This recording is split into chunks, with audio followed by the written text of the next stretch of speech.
구약성경 897쪽 1절로 6절까지의 말씀. 이거죠. 같이 한 목소리로 같이 빈독하도록 하시겠습니다. 같이 한 목소리로. 여호와를 경외하며 그 도에 행하는 자마다 복이 있도다. 내가 내 손이 수고한 대로 먹을 것이라. 내가 복되고 형통하리로다. 내 집 내 시댁 있는 내 아내는 결실한 포도나무 같으며 내 상에 들린 자식은 어린 감람나무 같으리로다. 여호와를 경외하는 자는 이같이 복을 얻으리로다. 여호와께서 시온에서 내게 복을 주실지어다.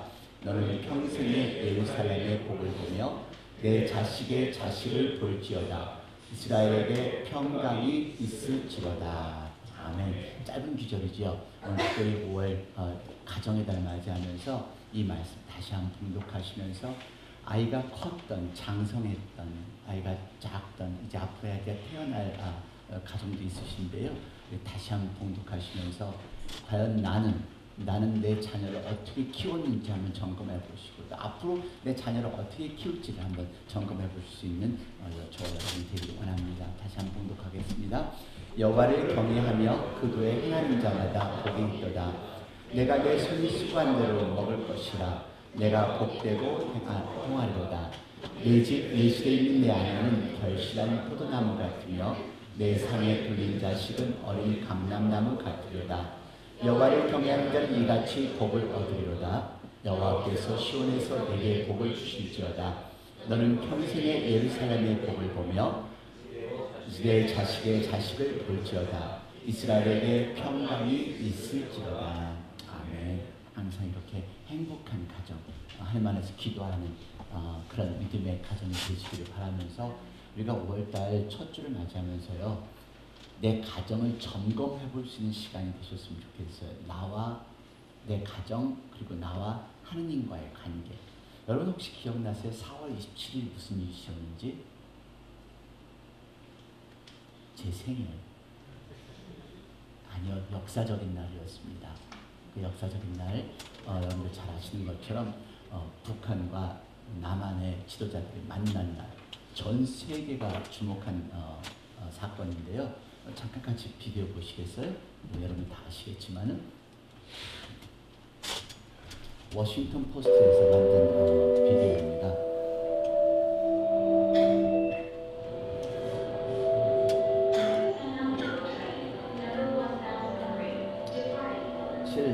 문 대통령과 김정은이 만나는 그 과정은 뭐 방송에서 수십 번씩 똑같은 방송을 틀었었는데요.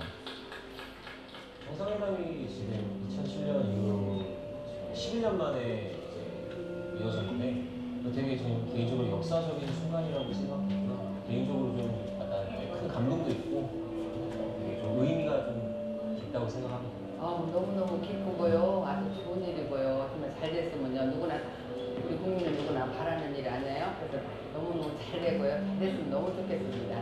이루어지지 않았을 거라고 생각만 했던 일들이 딱 이렇게 일어나니까 신기하기도 하고, 뭔가 통일이 진짜 통일되나? 이런 느낌?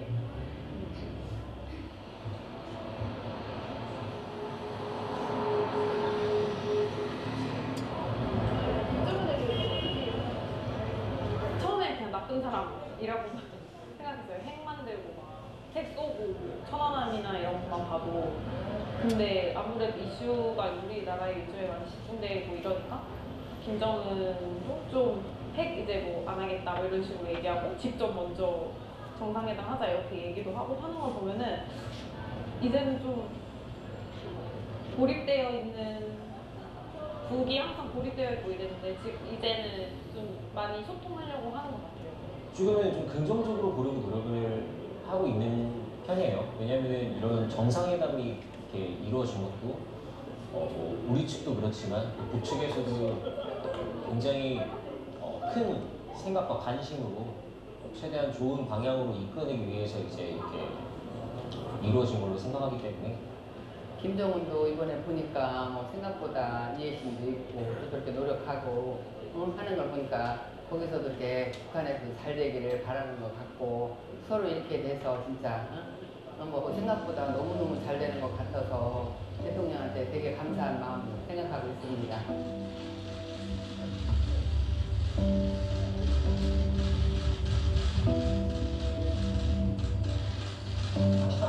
그게 되게 호의적이잖아요, 문재인 대통령이. 그래서 주변에서는 막 일부러 막 북쪽 사람 아니냐 이런 얘기도 많은데 뭐 되게 옛날 분들은 되게 안 좋게만 보시는데 좀 젊은 세대의 문재인 대통령이 북에 대해 취하는 태도나 그런 걸로 보면은 아 그냥 뭔가 정말 먼 미래라고 생각했던 통일을 정말 가까이 좀 만들려고 하는 것 같은 느낌? 김대중 대통령의 햇빛 정책을 이어받아서 지금까지 잘해오셨던 걸 생각하고요. 앞으로도 많은 기대 바랍니다.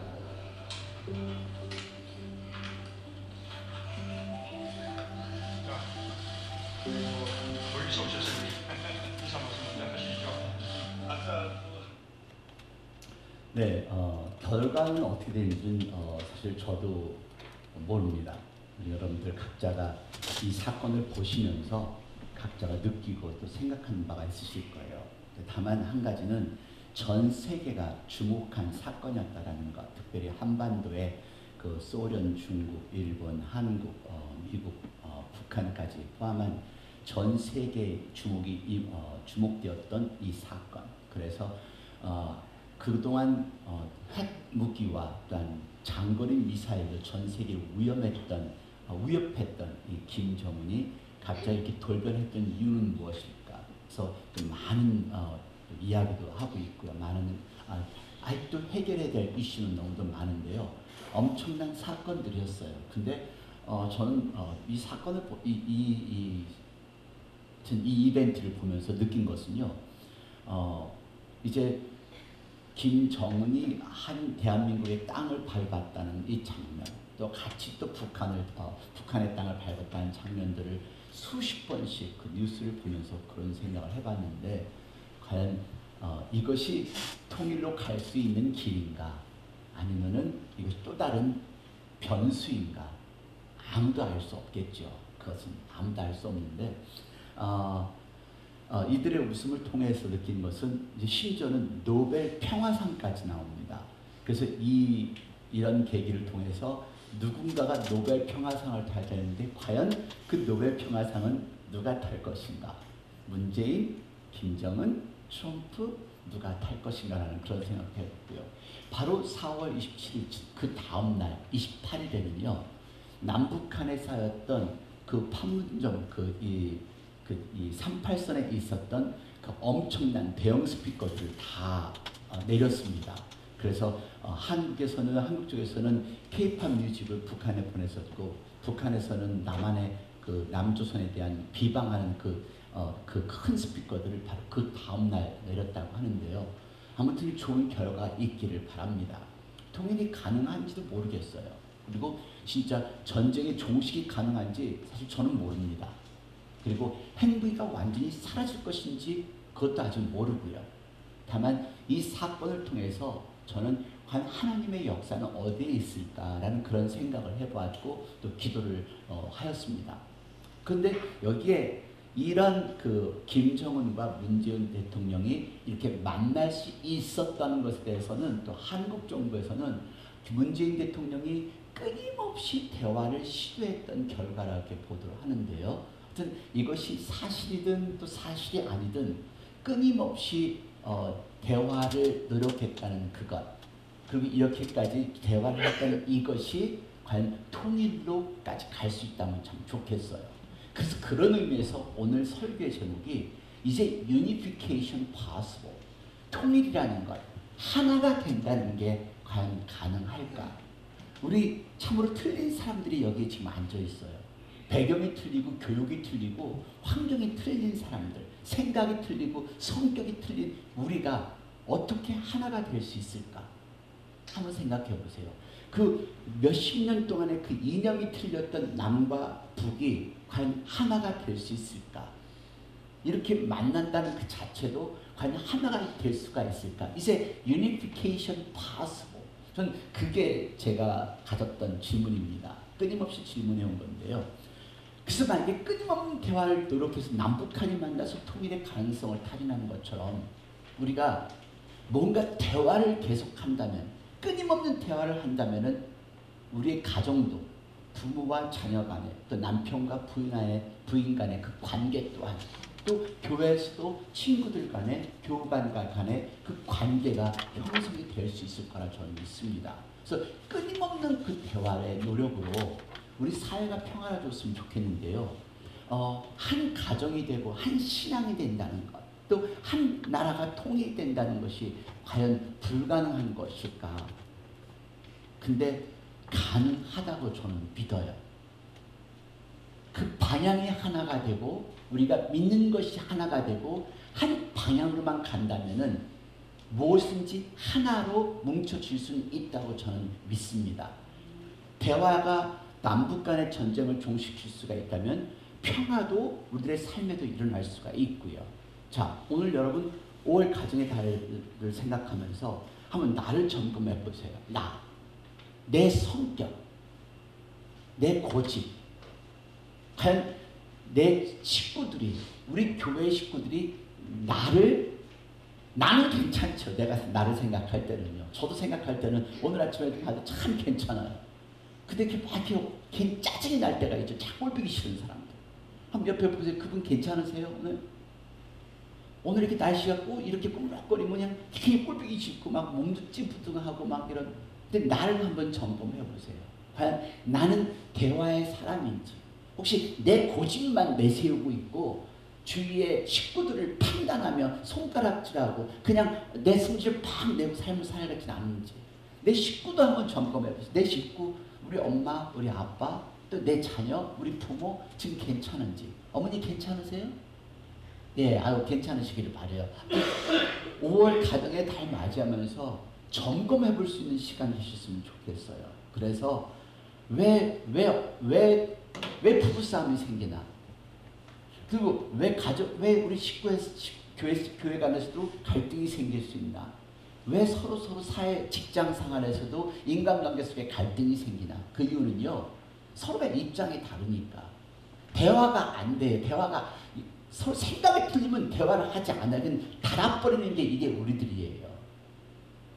그러니까 하나가 되면 이해가 되고, 하나가 되면 통일이 되고, 하나가 되면 한 가정이 행복할 수가 있고, 하나가 되면 목표가 하나면은 서로 용납하고, 목표가 하나가 되면 서로 사랑할 수가 있고 이해할 수 있다는 것을 기억하시면서 5월 가정의 달을 한번 내 가정 새롭게 개선시키는 그러한 시간이 되셨으면 좋겠습니다. 그래서 오늘 본문 말씀이 중요합니다. 시편 128편의 핵심 메시지는 하나님이에요. 다른 게 아니라 우리가 생각할 때는 성경 읽다 보면은 축복만 생각하시는데, 아니요. 오늘 시편 128편의 가장 중요한 메시지는 하나님이에요.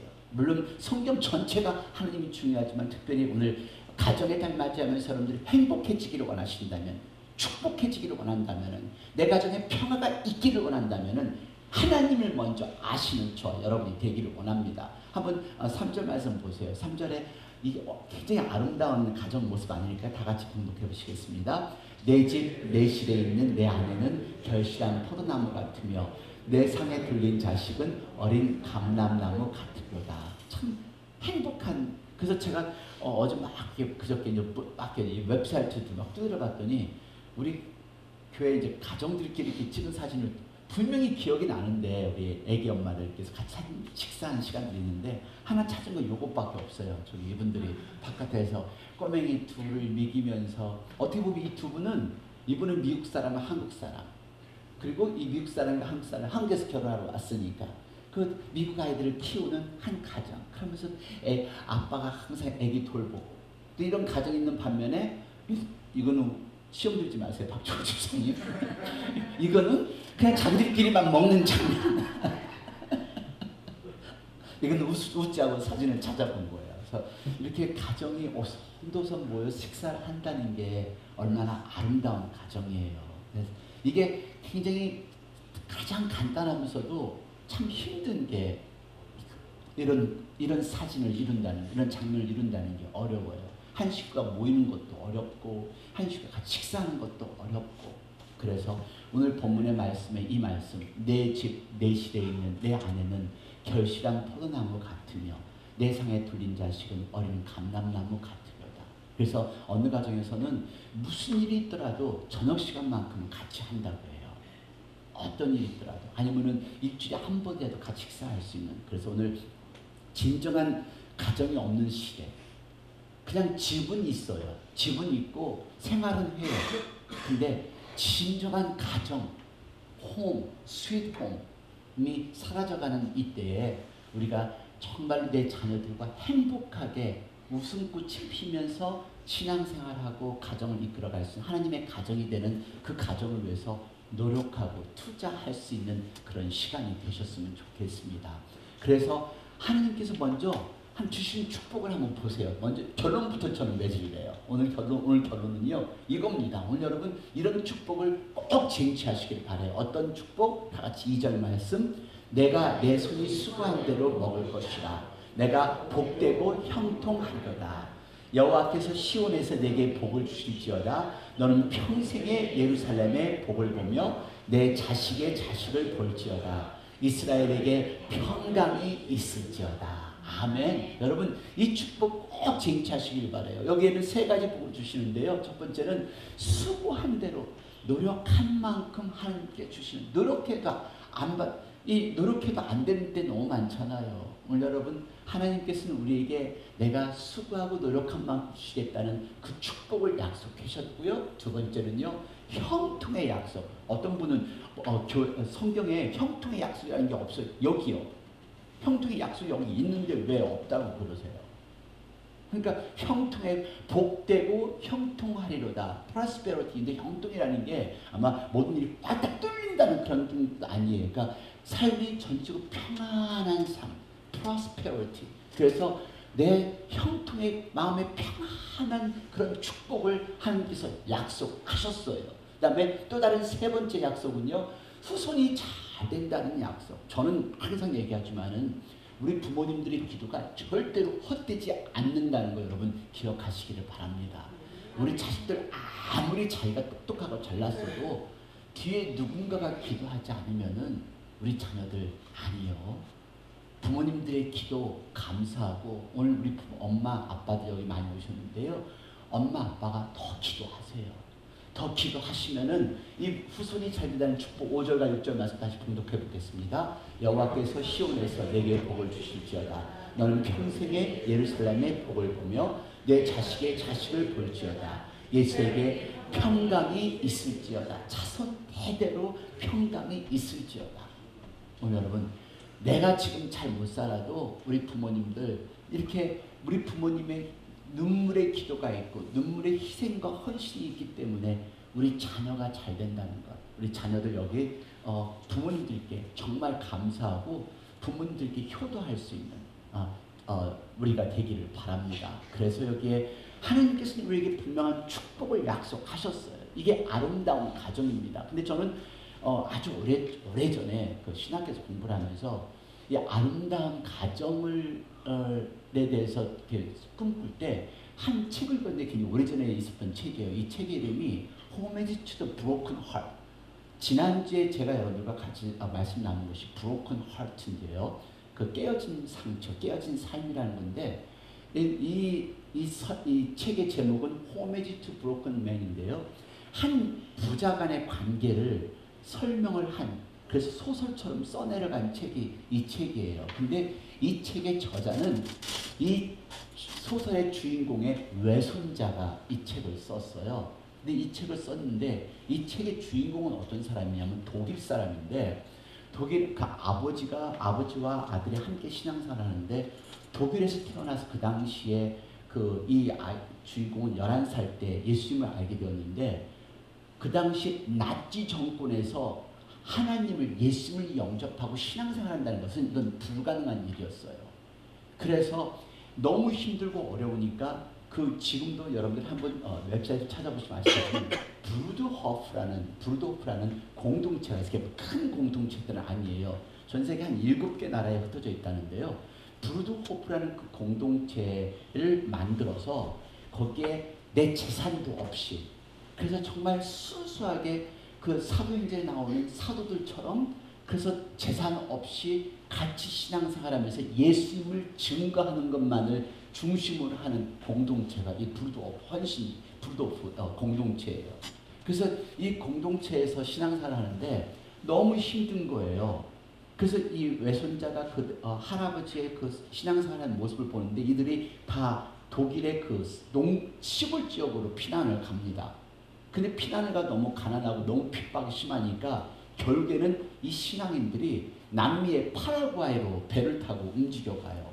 파라과이 이렇게 이민을 가는데 파라과이에 도착해서도 신앙과 박해를 받고, 그리고 그 독일과 그 2차 대전에 그 독일 전쟁이 있었을 때 영국군이 독일군을 싫어하니까 그 영국군들과도 그 갈등이 있고 원주민들과도 갈등이 있고 그러면서 가난과 싸워야 되고 하는 그런 신앙과 그 고난과 역경을 딛고 이겨나가는 그 과정이 이 소설에 쓰여 있는데요. 그런데 마지막 장면에 어떤 면들이냐면은 이들이 그렇게 편견과 인종차별과 싸우면서도 이렇게 말을 키우고 소를 키우면서 함께 공동체로 살아가는 거예요.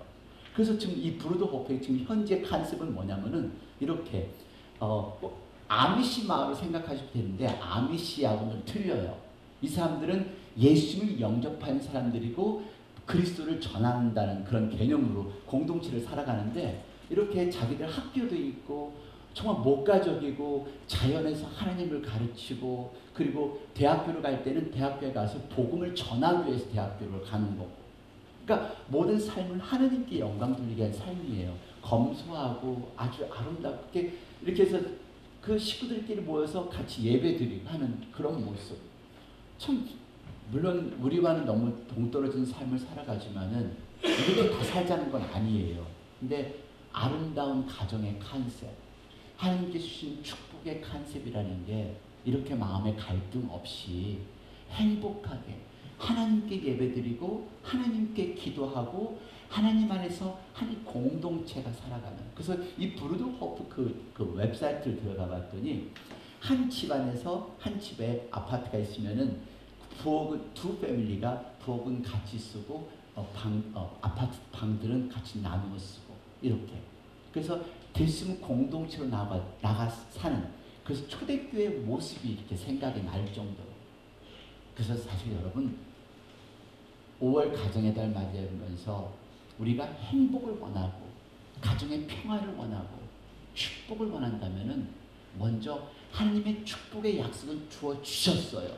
근데 가장 중요한 것은요, 우리의 삶 속에 이러한 삶 속에 우리가 이렇게 삶을 살려면 하나님을 아셔야 돼요. 하나님은 이렇게 이런 축복, 내가 형통하게 하리라, 그 다음에 내가 복을 줄 것이다, 내 자식의 자식을 볼지어다. 후손 축복도 주셨는데 과연 어떻게 하면 이렇게 될 수 있을까? 어떻게 해야? 다 내가 잘났고 아버지는 아버지대로 잘났고 엄마는 엄마대로 속상하고 아들은 아들대로 잘났고 교회에서도 마찬가지예요. 집사님은 집사님대로 또 잘났고 권사는 권사대로 잘났고 목사는 목사대로 잘났고 어떻게 해야 이렇게 행복한 가정이 이루어질까? 특히 우리 미국에서 자랄 때 이 자라는 애들을 어떻게 해야 우리 한 가정 하나로 만들어갈 수 있을까? 그 조건이 있어요. 축복은 주셨는데 조건이 이겁니다. 하나님을 경외하라는 겁니다. 다 같이 봉독해볼까요? 1절과 4절 말씀인데요. 여호와를 경외하며 그 도에 행하는 자마다 복이 있도다. 여호와를 경외하는 자는 이같이 복을 얻으리로다. 두 가지 센텐스인데요. 한 단어예요. 여호와를 경외하며, 여호와를 경외하는 자는, 다시 말해서 이 경외한다는 뜻은 두 가지 의미가 있는데요. 경외는 히브리어 말은 야레라는 뜻이에요. 두려워하며 공경하며 귀를 기울인다는 것. 그러니까 그냥 우리가 생각하는 하나님은 우리를 벌주는 게 아니라 하나님의 말씀이기 때문에 이 말씀을 그대로 실천하고, 저는 여러분에게 항상 나누지만은 내가 주인이 돼버리고 내 성격을 내놓고 살아가는 게 내 식대로 신앙생활하는 게 이게 우리잖아요. 아니요. 여러분, 나라는 사람은 없어져야 돼요. 하나님이 내 주인이 되셔야 되고 하나님이 내 삶의 주인이 되시고 하나님이 나의 삶의 지도자가 되어야 된다는 걸 믿으시기를 바랍니다. 그래서 이 하나님의 말씀을 두려워하며 공경하며 그래서 따라갈 때 그때 그 하나님께서 축복해 주신다는 거예요. 오늘 여러분 저는 물론 이제 이 전공이 그런 쪽이니까 그 J.L. 프리드만의 그 실험이 있었는데요. 1965년에 있었던 실험이에요. 근데 이 실험 속에서 한 그룹의 아이들을 놓고 실험을 했어요. 방에다 놓고 이 장난감을 너희들 지켜볼 거니까 이 장난감을 가지고 얘들이 막 건드리면은 특별히 이 한 장난감을 얘기했어요. 이 장난감을 건드리면은 너는 다 혼날 거다. 지켜볼 거다. 했더니 그리고 났더니 이 아이들이 하나도 안 건드려요. 그 장난감을요. 또 한 그룹을 이 장난감을 건드리지 마라. 알았지? 지켜본다는 소리 안 했어요. 그러니까 이 아이들이 다 그 장난감을 건드려요. 그 또 하나는 이 장난감에 대해서 왜 건드리지 말아야 되는지를 설명을 했대요. 설명을 하고 뭐 지켜본다 안 지켜본다 이런 걸 떠나서 설명을 딱 했더니 그 나머지 그룹, 세 번째 그룹 아이들은 절대로 손을 대지 않고 그것이 필요하고 싶어도 그 장난감에 손을 대지 않는다. 첫 번째 그룹 아이들은 무서워서 손을 안 댄 거고, 두 번째 그룹 아이들은 내 멋대로니까 손을 댄 거고, 세 번째 아이들은 이해가 되었기 때문에. 여러분, 우리 젊은 여기 엄마들, 우리 이은선 선생님도 이제 아기를 좀 낳을 텐데 앞으로 아기를 커나갈 때 혼내는 것도 중요해요. 여러분, 하나님의 말씀으로 혼내세요. 혼낼 건 혼내시고요. 그런데 왜 혼나야 되는지를 이해를 시키는 것이 이게 부모들에게 해야 될 일이에요. 그래서 우리 한국 부모님도 특별히 어떤 밤을 팍 터뜨려서 너 이랬지 않냐 이렇게 하는데 아니요. 왜 이랬고 왜 이랬고 그것을 설명을 하실 수가 있으셔야 돼요. 그래서 여러분 하나님을 경외할 때 과연 우리 집에서 예배는 드리지만 집안에서 얼마만큼 예배를 드리는가 한번 생각해 보세요. 얼마만큼 하나님을 경외하시는지, 얼마만큼 우리 내 입에서 내 자녀에게 하나님에 대해서 말씀 나오는지 점검해 보세요. 집에 가서 과연 너 오늘 기도했어? 너 오늘 성경 읽었어? 그 말 한마디가 나오나요? 그게 안 나오잖아요. 그래서 여러분 두려워한다는 것은 하나님을 존경 속에서 두려워한다는 거고요. 두 번째 경외는 하나님 말씀으로 중심으로 사는 삶이에요. 여러분 중심으로 살기 위해서는 말씀을 배워야죠. 전 안타까운 게 정말 여러분들 수요예배 안 나오셔도 괜찮고 금요예배도 안 나오셔도 괜찮은데 그 똑같은 말씀인 것 같지만은 여러분 집에서 성경 말씀 봉독하세요. 혼자서 계시면 안 되니까 그래서 예배에 자꾸 모이시는 이유가 그거예요. 모르면 이 말씀을 기억이 안 나면 내 뜻대로 살 수밖에 없어요. 하나님 모르면 하나님 두려워하지 뭐 안 해요. 우리 아이들 이렇게 새벽에도 오고 와서 예배 들을 수 있다는 게 이게 필요한 거예요. 무슨 신앙에 무슨 민주주의가 어디 있어요? 아니 안 돼요. 그래 네가 알아서 신앙생활 하고 네가 신앙생활 그렇게 안 해요. 여러분 하나님을 알아야 하나님을 섬길 수가 있고 하나님을 알아야 우리 가정이 하나가 될 수가 있고 하나님 안에서만 하나가 될 수 있다는 걸 여러분 기억하시기를 바랍니다. 그러니까 신명기에서도 오늘 여러분 제가 작년에 이렇게 이 말씀 나눴는데요. 유대인들은 자기 자녀들에게 이걸 꼭 심어줘요. 신명기 6장 6절서부터 9절까지 같이 봉독합니다. 오늘 내가 내게 명하신 이 말씀을 너는 마음에 새기고 내 자녀에게 부지런히 가르치며 집에 앉았을 때든지 길을 갈 때든지 누워있을 때든지 일어날 때든지 말씀을 강론할 것이며 너는 또 그것을 내 손목에 매어 기호를 삼아 내 미간에 붙여 표를 삼고 또 내 집 문설주와 바깥문에 기록할지라. 아멘. 아멘 안 하신 거 보니까 이거 도저히 못 하시겠죠? 도저히. 007 신자들이 너무 많았죠. 제가 지난주에 깨달았는데 저희 교회 그 집사님 한 분이 그 자동차 라이센스 플레이트가 007인 거 아세요?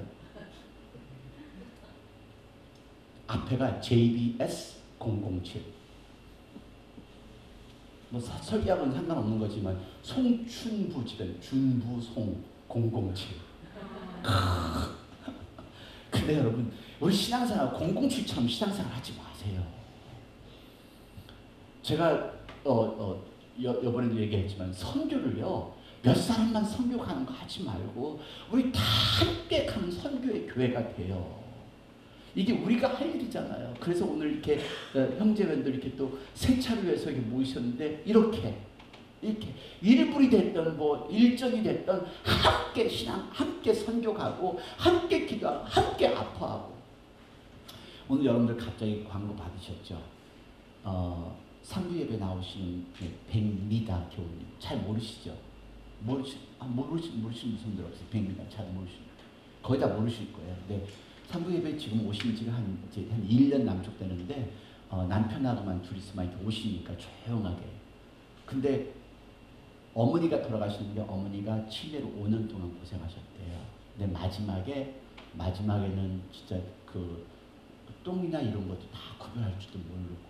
근데 여기에 아무 식구가 없대요. 식구는 우리 교회뿐인데 그래서 그럼 예배 드려야죠. 목사님 그래도 괜찮으시겠어요? 당연한 거 아니에요. 이게 우리 식구인데 우리가 예배 드려야 되지 않아요? 너무너무 고마워하시는 거예요. 이게 우리가 할 일이에요. 한 식구, 하나님을 아버지로 모셨기에 한 식구가 된 우리들. 여러분 우리가요 보고 누구와 뭘 보고 뭘 듣느냐에 따라 사람이 변하는데요. 그래서 좋은 환경도 필요하고 좋은 친구가 필요해요. 근데 말씀을 안 대하고 세상 것만 대하니까 아이들이 잘못 빠질 수밖에 없죠. 말씀을 집에서 강제라도 말씀 읽히게 하세요. 유대인들처럼 저 머슬림들처럼 애들 데리고 반 강제로 데리고 와서 예배를 드리게 하시고 해야죠. 지금은 아이들이 반항을 한다 할지라도 언젠가는 우리 엄마에게 우리 아빠에게 감사할 거예요. 우리 부모님들의 기도 절대로 헛되이 되지 않아요.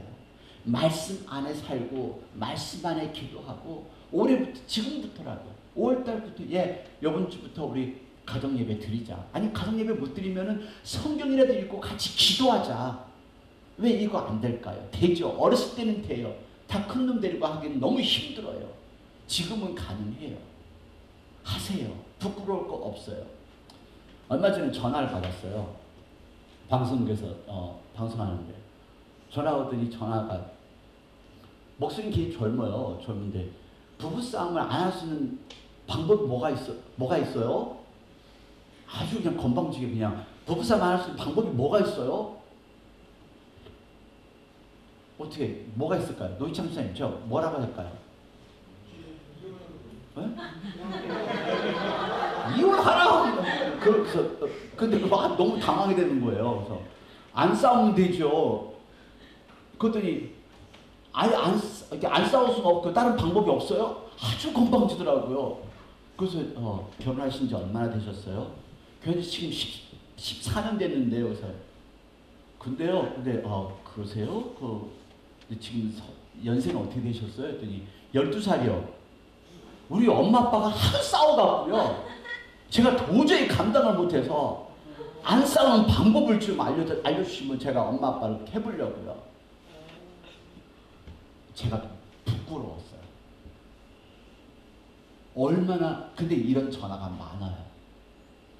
할머니가 전화하셔서 내 자식이 나를 버렸는데 어떻게 하나요? 내 며느리 때문에 또 내 딸 때문에 형제간에 지금 막 재산 싸움 하는 거. 근데 이렇게 12살짜리 아이가 부부싸움에 전화했을 때 정말 어른으로서 너무 부끄러웠어요. 과연 내 자식은 나를 통해서 뭘 배울까 한번 생각해 보세요. 지금 우리 가정에서는 뭘 배울까? 나는 내 딸에게 내 아들에게 뭘 가르치고 있을까? 돈 버는 것? 성공하는 것? 과연 좋은 집에서 많이 배우고 많이 가지면 행복할까요? 아니요. 잠시 잠깐이에요. 오늘 아빠가 열심히 기도하는 모습, 엄마가 열심히 신앙생활하는 모습, 그 모습 보여주세요. 그러면 우리 아이들 잘 커나갈 겁니다. 하나님 안에서 헌신하고 봉사하고 내가 없어도 베풀고 내가 가진 것 없어도 하나님께 예물 드리고 하는 그런 모습, 그런 11조 생활하는 모습, 감사 생활하는 모습이 보여지면은 아이들은 자연스럽게 신앙생활하고 예물 생활도 하고 감사 생활도 해요. 하나님이 주인이 되시면 행복한 가정 됩니다.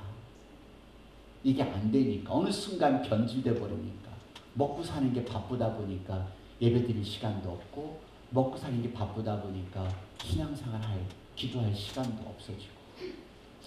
한 가지 얘기를 하고 이 설교를 마칠게요. 뉴질랜드의 이은태 씨라는 분이 이 책을 썼어요. 재벌 하나님 나의 아버지. 근데 이분의 스토리는 정말 기가 막힙니다. 너무도 가난했어요. 너무 가난해서 골목마다 다니면서 고물 주스다가 엿 바꿔 먹기도 하고, 그리고 공부도 잘 지대도 못해요. 그래서 공부도 못하고 가난하고 하니까 집에 학교 가면 왕따를 당하기도 일쓰고, 야간 전문학교 3년 동안 다니다가 그것도 포기했는데 어떻게 하다 직장 생활을 했는데 그 직장 생활을 하다가 좀 직장이 잘 됐어요. 그때부터 막 나가기 시작한 거예요. 그런데 그 과정 속에서 이 엄마가 틀린 거예요. 이 엄마가 뭐라고 하냐면은 네가 공부해서 좋은 대학 가야지가 아니라 주일학교는 빠지지 말아야 한다. 그래야 하나님이 기뻐한다. 그게 평생 동안 어렸을 때부터 계속 머릿속에 배긴 거예요. 교회는 갔대요. 주일은 빠지지 않았대요. 교회 주일은 빠지지 않았는데 조금 직장 다니다 보니까 그때부터 나가서 세상이 너무너무 좋은 거예요. 그리고 신앙생활 더 열심히 안 한 게 목사 될까봐 혹시 무서워서. 그래서 더 노래방에 빠지고 술 더 많이 마시고 열심히 그렇게 살았대요. 근데 엄청난 교통사고가 터진 거예요. 근데요, 여러분들 나머지 스토리는 비디오 같이 보세요.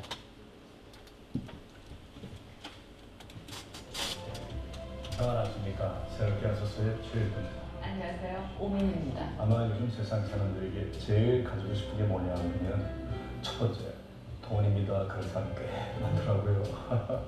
이렇게 돈을 사랑하는 사람들이 많은지 모르겠습니다. 그 돈으로 하나님께 영광을 올릴 수 있으면 얼마나 좋겠습니까만은 혹시 하나님보다 돈을 더 사랑하게 되지 않을까 염려스러운 마음이 있습니다. 네, 그래서 오늘 초대한 분이 참 귀하게 느껴지는데요. 이분은 하나님께서 주신 물질이기 때문에 더욱더 두렵다라는 말씀을 하십니다. 가난했기 때문에 물질이 절실하게 필요했었는데 그 물질을 주신 분이 누구인 걸 알기 때문에 감사한 마음으로 베푸며 사시는 분이십니다. 어떤 분인지 궁금하시죠? 먼저 그분의 삶을 화면으로 담아봤습니다. 보시죠.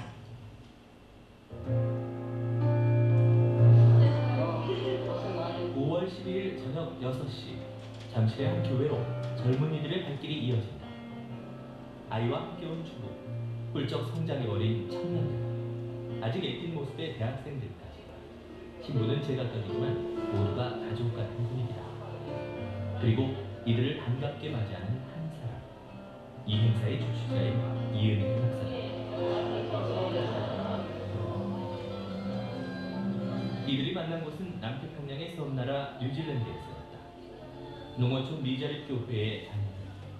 빠듯한 형편에 해외로 나가는 건 꿈도 꾸지 못했다. 그때 뉴질랜드에서 목회를 하던 이은태 목사가 이들에게 어학연수의 기회를 주었다. 영어 공부를 목적으로 간 곳에서 아이들은 영어보다 더 귀한 것을 얻었다. 영어 수업이 없는 주말이면 아이들은 복음을 전하기 위해 거리로 나갔다. 믿지 않는 자들을 위해 파티도 열었다. 모든 것이 하나님을 전하기 위한 아이들의 열정이 만들어낸 일이었다.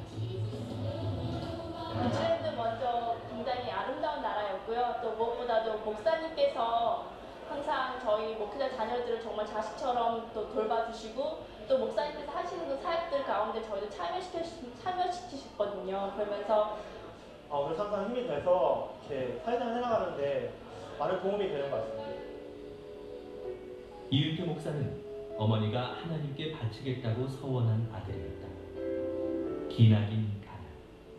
그래서 하나님의 뜻보다 세상 속에서 사는 게 좋았다. 수차례 하나님의 경고가 있었다. 그럼에도 불구하고 목사가 되는 건 죽기보다 싫었다. 그러던 어느 날 하나님은 그에게 교통사고로 인한 장애를 주셨다. 그제서야 그는 하나님 앞에 와서 섰다. 38살의 나이였다. 목회를 시작하기에 너무 늦은 나이. 하나님과 한 약속을 지키기 위해 죽을 힘을 다해 공부를 했다. 그리고 가난 때문에 배우지 못했던 자신의 과거를 떠올렸다. 여러분도 내 영어 실력을 알 거다. 미자립 교회 자녀들의 어학연수 프로그램은 그렇게 시작됐다.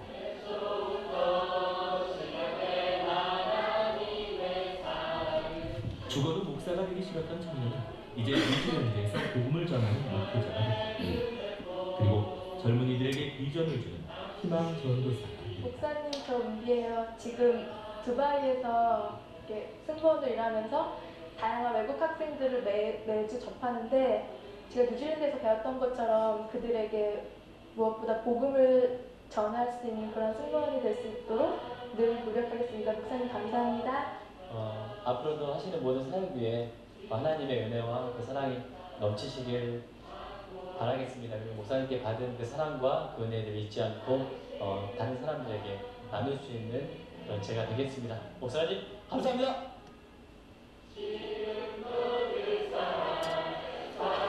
저는 더 놀라운 게 있어요. 여러분들에게 보여드릴 거예요.